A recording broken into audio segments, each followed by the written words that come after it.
Hello friends welcome करछे मोर गुटे नया video रे। तो फाइनली इंडिया पोस्ट जीडीएस रो फास्ट मेरिट लिस्ट प्रकाश पाई सारी छे। तो आपण माने आपनकर मोबाइल रे केनता करे मेरिट लिस्ट डाउनलोड करिकी आपनकर ना अच्छे कि नै जे केनता चेक करबे जे आज री वीडियो माध्यम रे जानमा। तो आसन वीडियो के स्टार्ट करमा। पहला तो आपण माने आपनकर क्रोम ब्राउजर के ओपन करी सेने सर्च करि देबे पोस्ट ऑफिस जीडीएस।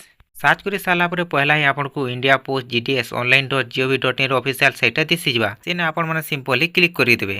आउ ये वेबसाइट रो लिंक टा मध्य ये वीडियो रो डिस्क्रिप्शन बॉक्स रे दे दीछे। से लिंक के क्लिक करी मध्य आपण माने ई पेज के डायरेक्ट आसी पारबे। देन इठाना क्लिक हियर आपण माने क्लिक करि देबे। देन आपण को इंडिया पोस्ट रो न्यू वेबसाइट के रिडायरेक्ट हो जिवे। तार पर इठाने आपण माने शॉर्ट लिस्टेड कैंडिडेट शेड्यूल 1 रे क्लिक करि देबे। तार पर इठाने सब स्टेट शो करबा। तो आपण माने सिंपली ओडिसा रे क्लिक करि देबे। Then list of short listed candidate रे क्लिक करि देबे। तार पर आपण माने पीडीएफ के डाउनलोड करि देबे। आ पीडीएफ के ओपन करि देबे। ओपन कला पर आपण को division office post ID post name registration number ई सब डिटेल्स टा शो करबा। आपण माने एठाने फाइंड पेज रे क्लिक करी आपण रजिस्ट्रेशन नंबर टा टाइप करी आपण को नाटा सिलेक्शन होइचे कि नै सेटा आपण माने चेक करि पारबे। जदि आपण को नाटा सिलेक्ट होइचे बेले आपण 23/3/2026 आगरु आपण को डिवीजन रे जाई आपण को डॉक्यूमेंट टा वेरीफाई करबे। आपण को डॉक्यूमेंट सब ओरिजिनल टा नै तार संगे सबुथिरो दुईटा जेरॉक्स मध्ये नै कि जिवे। तो यही प्रकार आपण माने आपनकर मोबाइल रे आपण को नाटा सिलेक्शन होइचे कि नै जे चेक करि पारबे। जदि वीडियोटा टिके भी इन्फॉर्मेटिव लागला बेले आपण वीडियो के लाइक करी चैनल के सब्सक्राइब करि देबे। एंता ही वीडियो माने देखबार लागि।